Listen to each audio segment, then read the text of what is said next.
Okay, today I'm going to show you just an option that you can use for trimming out your corners when you're using lap siding. A lot of siding is put on and they'll put trim boards on each side, run the siding up to them. Sometimes that presents a problem because there's not enough nailing in the corner to nail back that far when you put a 4-inch board. So they make these metal corners.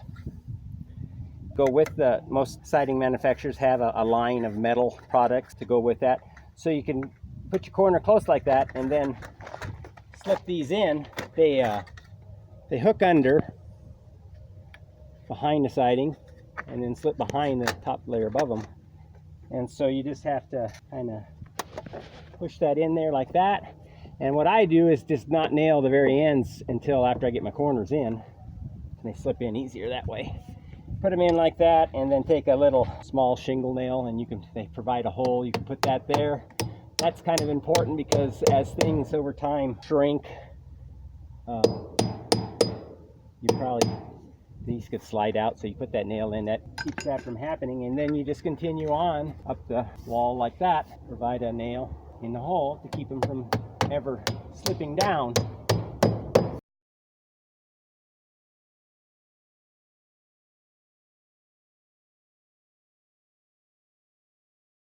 After you get them all installed, you can go back and place your last nail, hold it where you want, last nail there into your corner framing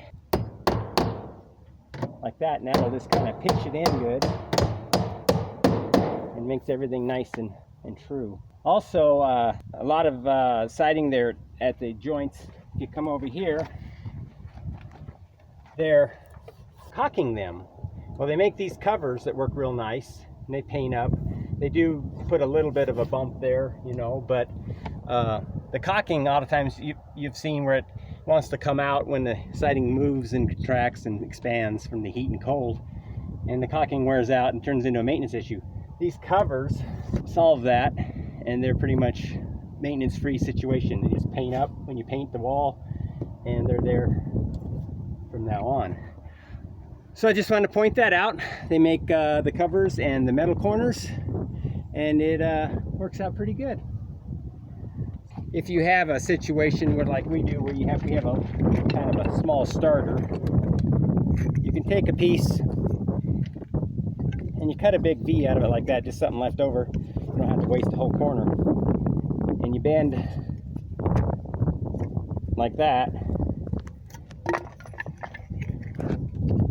and then take your snips and cut out even again.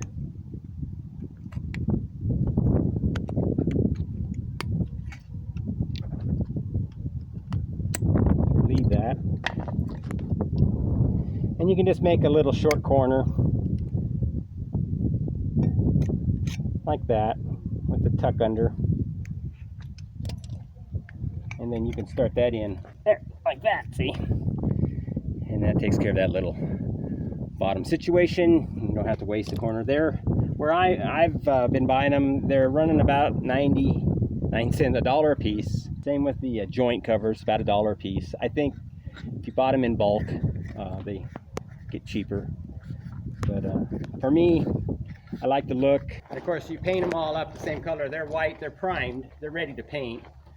That's just a primer though, but when you paint your walls, then it just all blends in really nice. It's very clean.